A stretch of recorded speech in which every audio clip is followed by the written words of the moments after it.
now, this road of mine, this road that I go home. So am I wrong for thinking that we could be something for real? Now am I wrong for trying to reach the things that I can't see?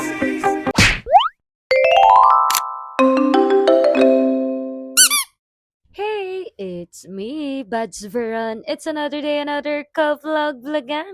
For today's ka-vlog-vlogan nga mga kabads, ipapasyal ko kayo dito sa Pradera Island Theme Park. At isa nga itong Pinoy Themed Amusement Park dito sa Lubao, Pampanga. At bago nga kayo pumasok sa lugar na ito, ay masasabi ko lang na hindi nyo na po problemahin pa ang pagpapark dahil sa lawak ng kanilang parking lot. At number one tip ko nga sa inyo ay maaga kayong pumunta rito para ma-enjoy at masakyan nyo nga ang lahat ng rides dito. At syempre, pagkarating nga dito, ang unang gagawin ay kumain. At dito nga ay hindi mo mararamdaman ng gutom dahil marami ka ring mga pagpipiliang kainan. At kahit sa lawak nga ng lugar ay marami ka ring mauupuan. At dito nga bigla akong nakasalubong ang mga Voltes 5 teachers.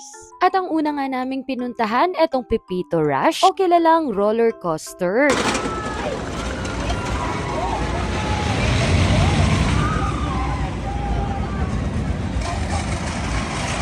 Sa harap naman ay may Serena Splash at dito naman nga ay may mga water activities din po sila. At syempre, mas maganda talaga na ma-experience nyo lahat ang rides dito kaya mas maganda na magdala kayo ng extra damit. At isa nga rin itong water activities, itong Lago Launcher.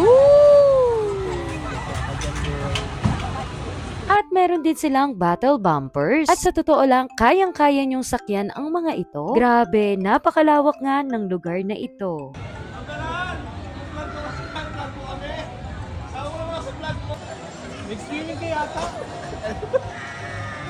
At ito nga, meron din silang Naga Bridge at Duyan. At kung mapapansin nyo talaga, sobrang daming rides dito. Kaya sabi ko talaga sa inyo, mas maganda na mas maaga kayong pumunta. Yung tipong saktong bubuksan talaga itong theme park. Dahil sa totoo lang, isa sa mga pinagsisihan ko talaga, yung hindi ako nakasakay sa lahat ng rides dito. At isa nga sa pinaka nakaka-excite sakyan nga itong Banwa Shuttle. Grabe, palakasan talaga ng loob kapag sumakay ka rito.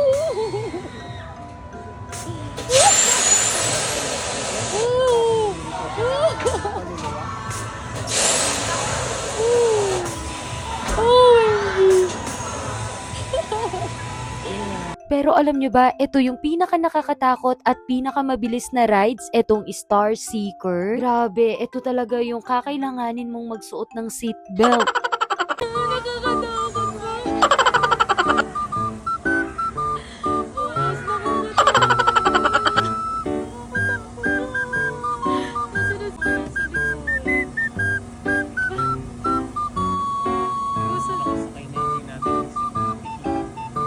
At dito nga, sumakay kami para samahan nga sila mama at ang mga pamangkin ko. At sa dami-dami nang ang rides na pinakita ko sa inyo, ito pa lang yung unang rides na sinakyan namin. And hello din nga po kila Tita Omi and company. Grabe, sobrang namimiss ko na po kayo. Basta magkakaroon din po tayo ng time para makapag-chika.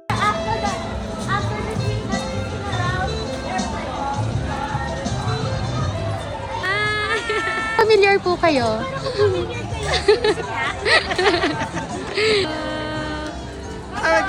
Hi! Hi!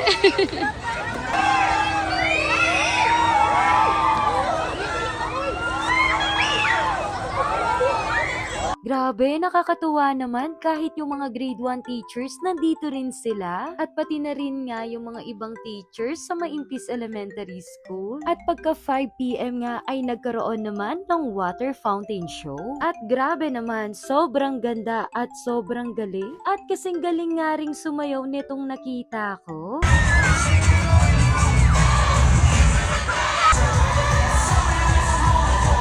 At dito naman nga ay makikita ninyo ang mga iba't ibang kulay na mga replika ng ancestral house. Parang familiar po kayo. Ay, ako lang to.